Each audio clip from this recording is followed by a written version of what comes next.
You are watching part 18 of the full series of Java Spring Boot interview questions. These are the 5 questions we are going to discuss in this session. Explain the concept of reactive programming in Spring Boot with Spring WebFlux.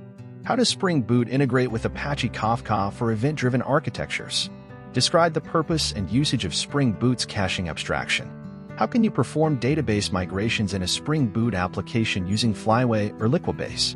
Explain the concept of externalized configuration in Spring Boot and its benefits. First question, explain the concept of reactive programming in Spring Boot with Spring WebFlux. Reactive programming in Spring Boot with Spring WebFlux is based on the reactive stream specification and enables non-blocking, event-driven programming for building scalable and resilient applications.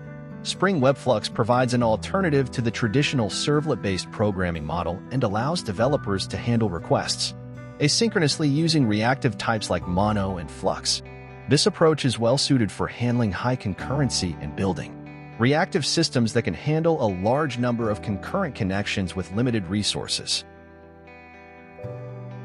Second question, how does Spring Boot integrate with Apache Kafka for event-driven architectures? Spring Boot provides integration with Apache Kafka through the Spring Kafka project. You can include the Spring Boot Starter Kafka dependency to get started. Spring Kafka provides abstractions to produce and consume messages from Kafka topics using the Kafka template and at Kafka listener annotations, respectively.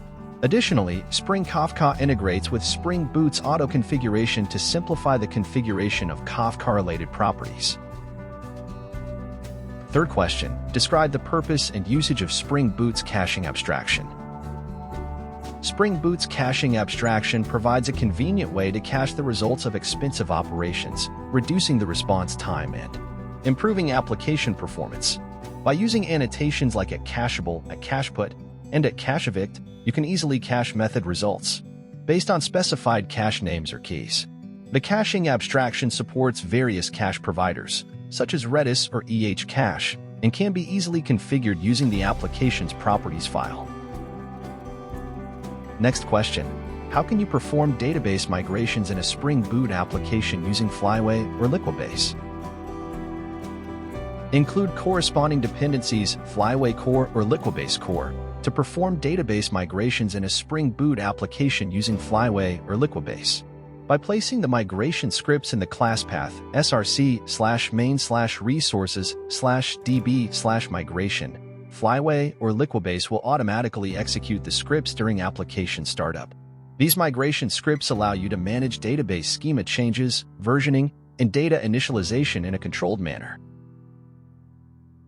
Next question, explain the concept of externalized configuration in Spring Boot and its benefits. Externalized configuration in Spring Boot allows you to configure the application using external properties files, environment variables, or command line arguments.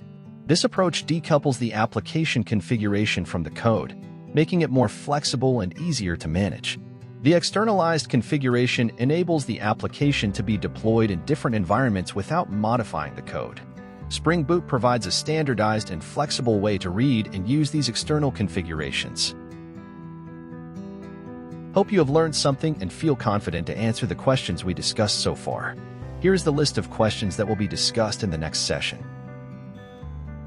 Please check out our playlist for more questions and subscribe our channel for updates and notifications. Good luck for your upcoming interviews.